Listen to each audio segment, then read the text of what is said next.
안녕하세요. 여러분들에게 조금이나마 저희 경험과 지식을 공유하고자 노력하는 채널 자본주의 코드입니다. 지난 영상에서는 제가 2천만 원을 어떻게 모았는지 좀 공유를 해드렸는데요. 궁금하신 분들을 위해서 밑에 아래에 링크를 한번 걸어두겠습니다. 오늘은 지금 제가 자산이 약 15억 정도 되는데, 지금 15억 정도 모은 제가 과거에 10년 전에 2천만 원을 모은 저에게 하는 말입니다. 이건 재테크를 시작하는 분들이라면 꼭 보셔야 하는 영상이고 도움이 되는 영상이니까 잘 보시길 바라겠습니다. 일단 첫 번째로 제 과거에 저한테 하고 싶은 말은 무식하게 돈을 모으지 말고 돈이 어떤 건지 돈의 본질을 좀 파악을 하고 공부를 하고 돈을 모았으면 좋겠다라고 좀 전해주고 싶습니다. 내가 무엇을 모으는지도 제대로 파악도 하지 못하고 모으는 거죠.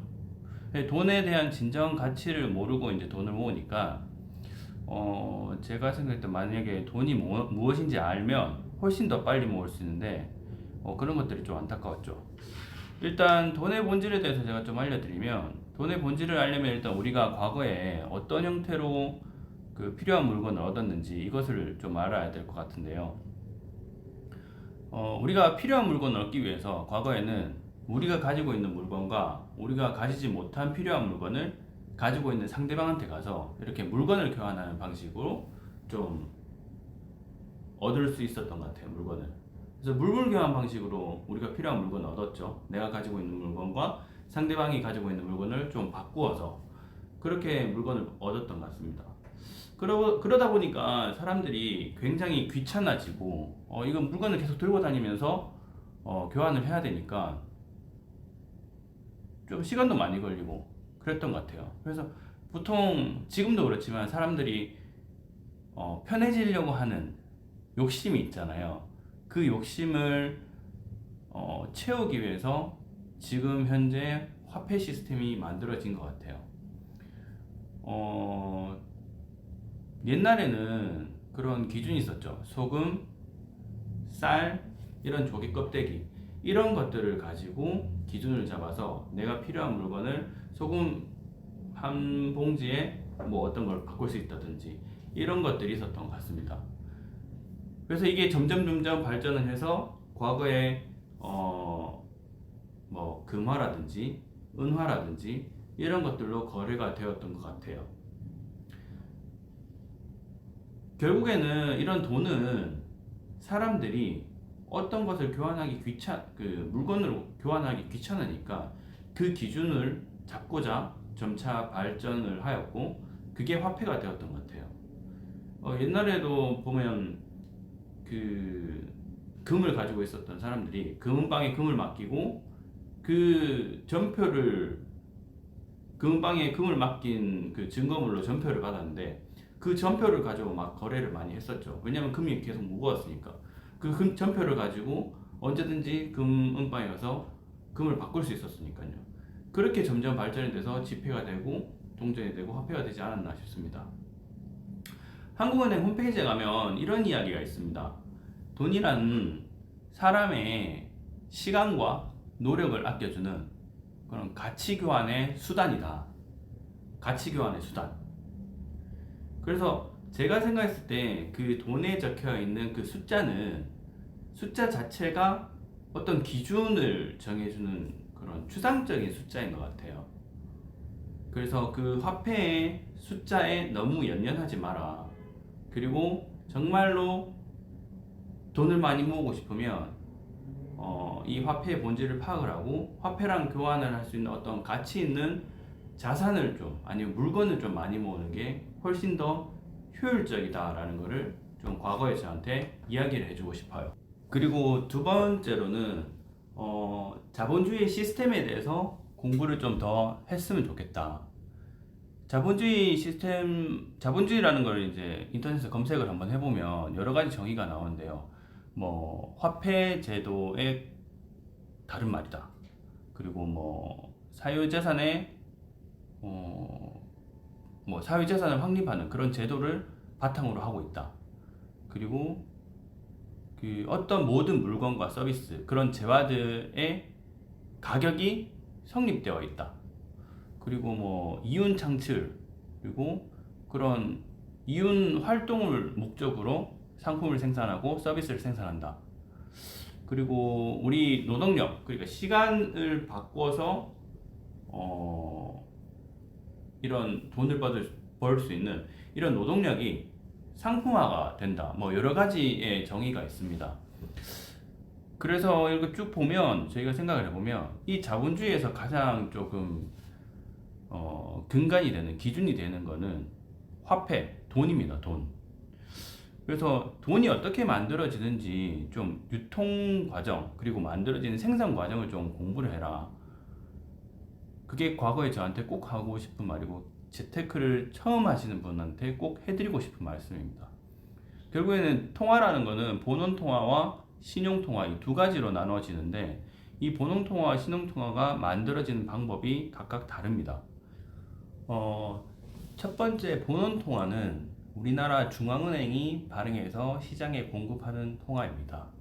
뭐 간단하죠. 중앙은행이 찍어내는 통화.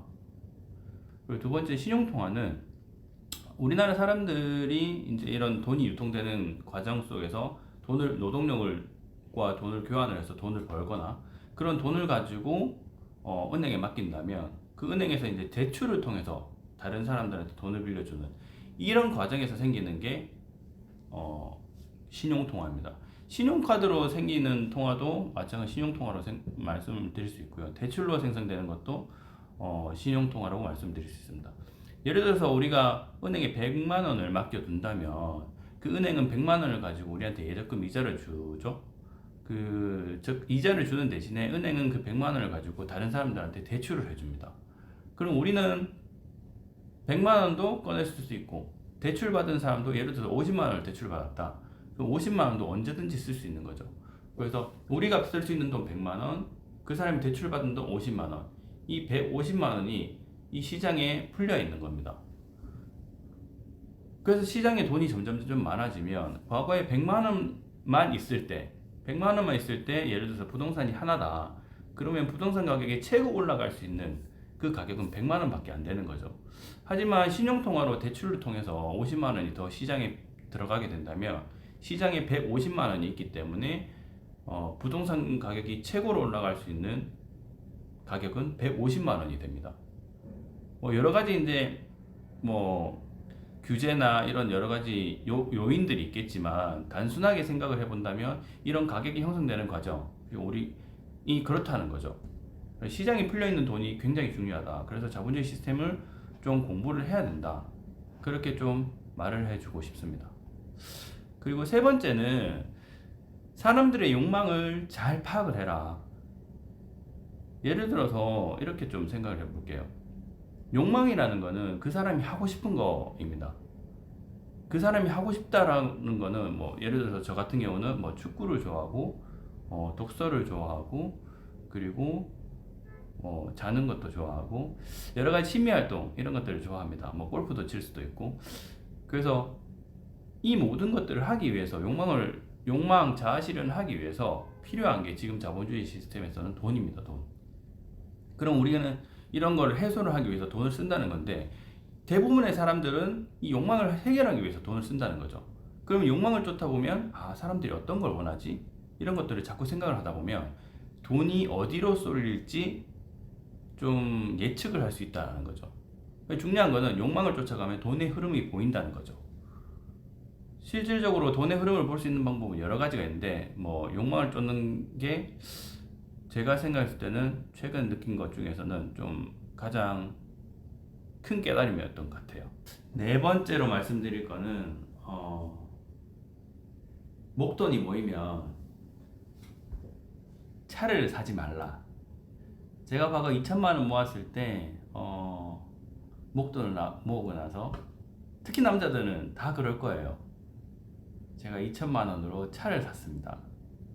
출근과 퇴근의 핑계로 그때 수면력이 있죠. 조금 더 자보겠다고 차를 샀던 게 실수는 아니지만 조금 후회가 돼요. 만약에 2천만 원을 그때 목돈을 가지고 공부를 조금 더 해서 좋은 투자처를 찾아가지고 그 돈을 좀 불렸더라면 굉장히 다른 결과가 있지 않았을까. 그거를 2천만 원을 3년에서 4년 정도만 잘 굴렸더라면 내가 투자 수익금으로 차를 살 수도 있지 않았겠나 라는 생각이 들어요. 사실 그때 매월 160만 원씩 저축을 하면서 힘들게 1년 동안 힘들게 돈을 모았는데 그 돈을 한 번에 차를 사는데 다 썼습니다. 그리고 나서 차를 유지를 한다고 그 160만 원을 다 저축을 과거에 이제 160만 원 저축을 했는데 차를 사고 난 이후부터는 거의 100만 원 정도 저축을 했죠.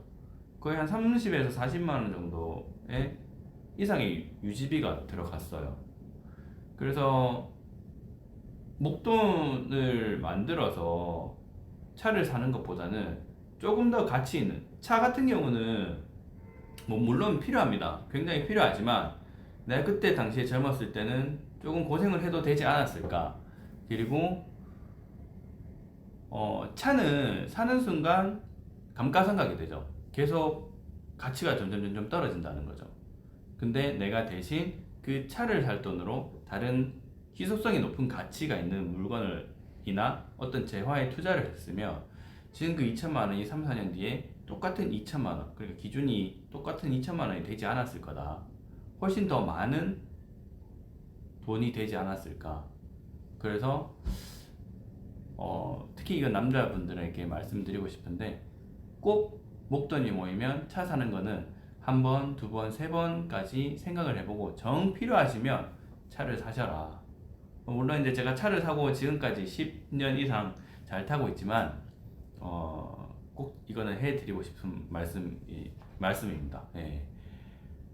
그래서 결국에는 이 과거에 좀 제가 알았으면 좋았었던 거는 결국엔 돈이 무엇인지 정말 본질을 좀 파악을 하고 이 자본주의 사회에서 어떻게 돈이 생성되는지 파악을 하고 그리고 돈이 유통될 때 사람들이 사고 싶은 거, 그 욕망을 해소하기 위해서 돈을 쓰는 경향이 굉장히 높습니다. 그걸 쫓아가서 그 사람들이 쓰는 회사나 이런 재화에 투자를 해뒀더라면 그 돈의 흐름이 들어가는 곳에 투자를 했더라면 내가 훨씬 더 많은 돈을 벌 수 있었으니까 사람들의 욕망을 잃고 그리고 목돈이 모이면 감가상각이 되는 차나 이런 것들을 사시지 말고 좀 더 가치가 점점 우상향할 수 있는 그런 곳에 좀 저축을 하시면 훨씬 좋을 것 같아요. 10년 전에 만약에 제가 이 내용을 알았다 그러면 제 자산이 조금 더 훨씬 빨리 늘어날 수 있었을 것 같아요. 과거 2020년 3월 달에 우리가 코로나가 왔었잖아요. 그리고 2008년에는 리만 브라더스 사태로 인해서 미국발 금융위기가 왔었고 이런 금융위기는 우리가 항상 오진 않지만 뭐 10년 주기다, 몇 년 주기설로 오고 있습니다. 그러면 그때 왔었을 때 우리가 준비가 되어 있어야지 좀 더 많은 자산을 불릴 수가 있는데 준비가 안 되어 있으면 우리가 현금을 계속 질 수밖에 없으니까 우리의 자산이 좀 불어나는데 한계가 있습니다. 그렇기 때문에 이 네 가지는 꼭 공부를 하시고 저축 재테크를 하시는 게 좀 도움이 되시지 않을까. 그래서 재테크 처음 시작하시는 분들도 꼭 이 네 가지는 좀 명심을 하시고 저축을 하시면 좋을 것 같아요. 혹시나 재테크 하시다가 궁금하신 거 있으시거나 뭐 고민 같은 거 있으시면 이메일 써주세요. 그러면 제가 아는 선에서 질문하신 분의 그런 어떤 생각에 크게 좀 도움이 될 수 있도록 많이 고민해서 답변을 좀 드릴게요. 네, 오늘 영상 여기까지 하겠습니다.